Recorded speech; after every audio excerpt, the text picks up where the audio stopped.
warahmatullahi wabarakatuh. Selamat berjumpa dengan saya Novalia Edi Putri dalam program video pembelajaran IPS untuk siswa kelas 8 sekolah menengah pertama.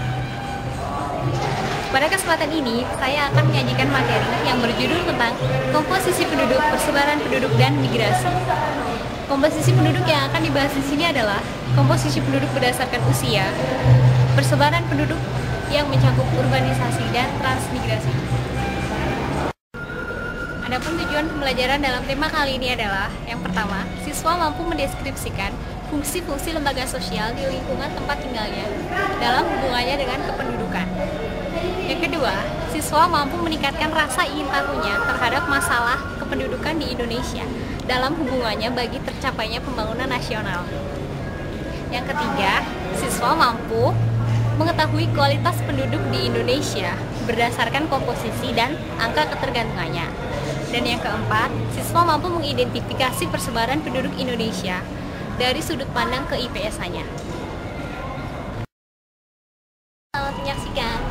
Tetap semangat dan bersungguh-sungguh ya. Semoga bermanfaat.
Yang akan dibahas di sini adalah komposisi penduduk berdasarkan usia dan jenis kelamin.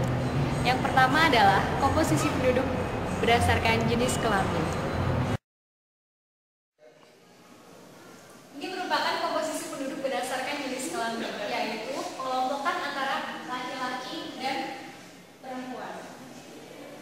Komposisi penduduk berdasarkan jenis kelamin penting untuk diketahui karena dapat digunakan untuk menghitung angka perbandingan jenis kelamin, serta digunakan untuk memperkirakan bentuk pemberdayaan penduduk sebagai sumber daya manusia, tenaga pendidikan, dan tanggung jawab.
angka beban ketergantungan.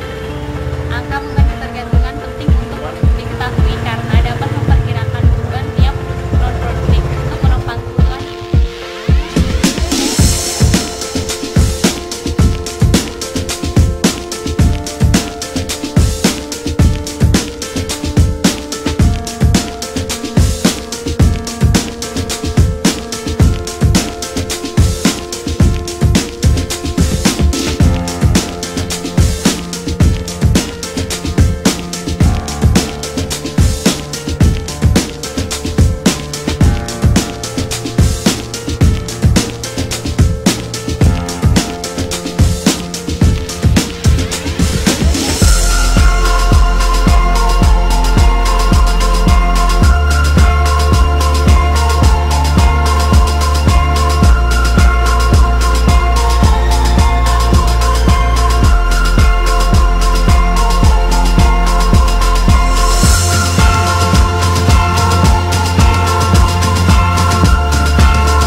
dengan jumlah persebaran penduduk yang ada di setiap pulaunya.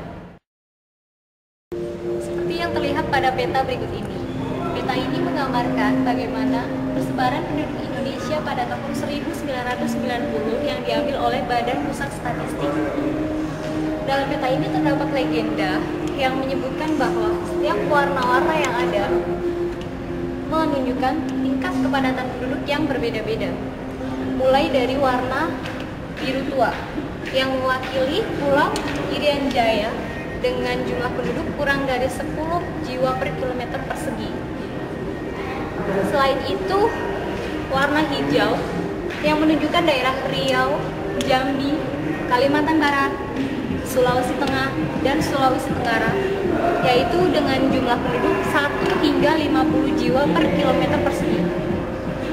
Adapun warna merah yang menunjukkan wilayah daerah khusus Ibu Kota Jakarta dengan jumlah penduduk lebih dari 14.000 jiwa per kilometer persegi, merupakan daerah dengan tingkat kepadatan penduduk paling tinggi di Indonesia.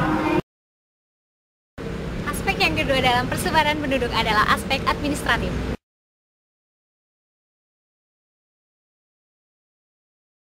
Aspek administratif adalah aspek yang melihat suatu wilayah berdasarkan bentuk pemerintahannya.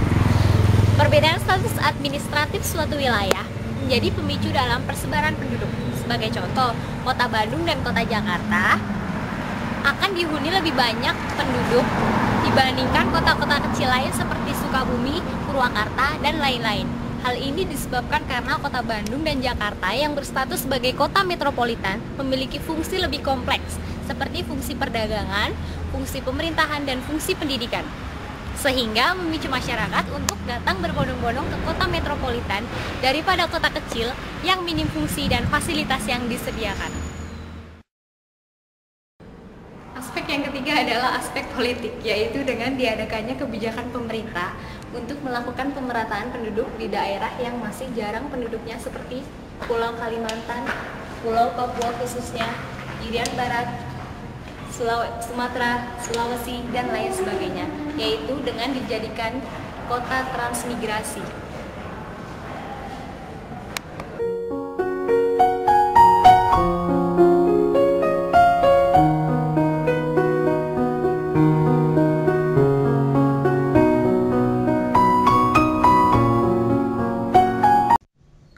Persebaran penduduk di Indonesia yang tidak merata dapat membahayakan ketahanan nasional.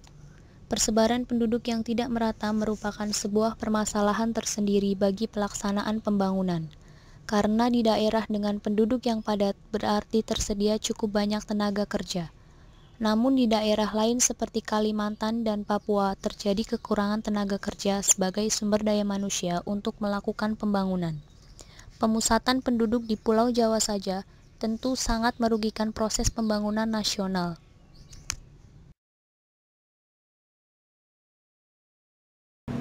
Persebaran penduduk dan migrasi ibarat dua sisi mata uang yang tidak dapat dipisahkan. Membicarakan masalah migrasi pasti membicarakan masalah persebaran penduduk. Begitu juga sebaliknya. Salah satu cara yang dapat digunakan untuk mengatasi masalah persebaran penduduk adalah dengan dilakukannya perpindahan atau migrasi. Migrasi sendiri merupakan perpindahan penduduk dari suatu wilayah ke wilayah lain, baik untuk menetap maupun sementara. Migrasi dapat dilakukan oleh program pemerintah atau atas keinginan sendiri. Adapun faktor yang menyebabkan terjadinya migrasi, di antaranya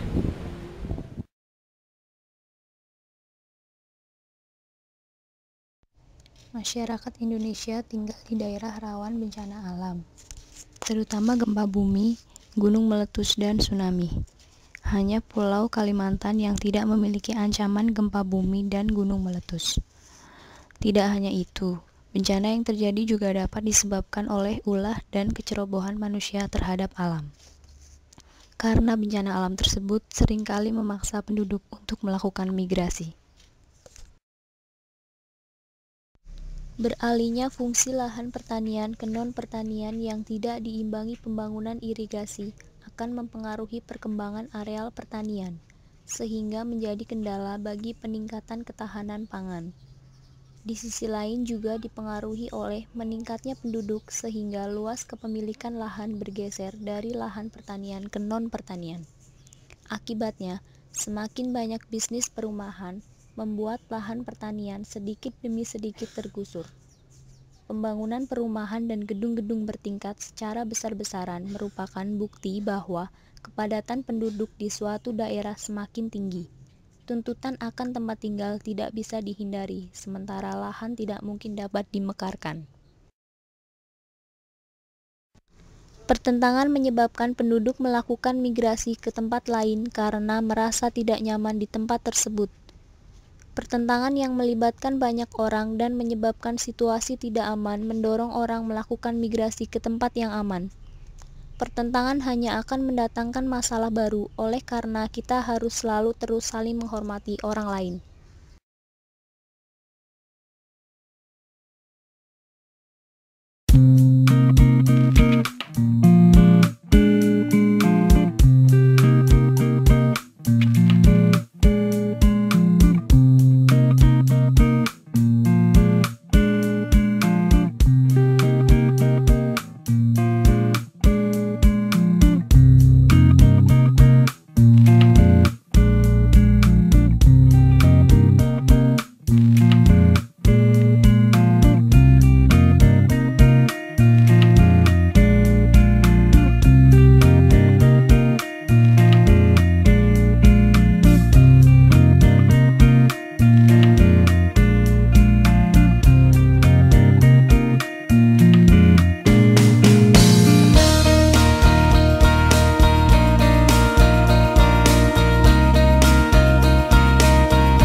Faktor pertama yang menyebabkan terjadinya perpindahan penduduk adalah penyempitan lahan pertanian. Lahan pertanian yang semakin menyempit ini terjadi karena pendirian bangunan dan perumahan penduduk secara besar-besaran.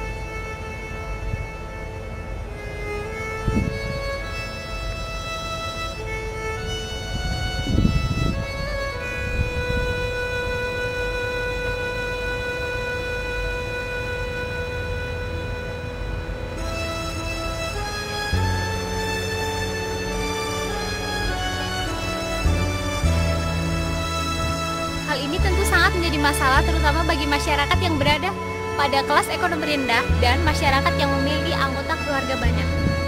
Mereka kehilangan lahan pertanian yang seharusnya mereka dapat gunakan sebagai sumber pendapatannya di daerah. Sehingga mereka mencari daerah baru dan pekerjaan baru yang dapat meningkatkan taraf kehidupannya yang lebih baik.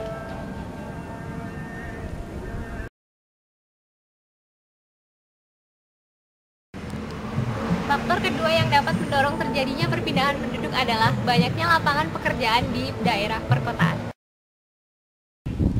Di sini merupakan kawasan industri Pulau Gadung yang terdiri lebih dari 100 pabrik yang masih aktif berproduksi. Hal ini tentu sangat menjadi faktor pendorong terjadinya perpindahan penduduk yang bertujuan untuk meningkatkan taraf kehidupan masyarakat daripada di daerah sebelumnya.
itu, kamu juga harus bersedia untuk bekerja di seluruh pelosok Indonesia agar pembangunan dapat berjalan dengan baik dan merata.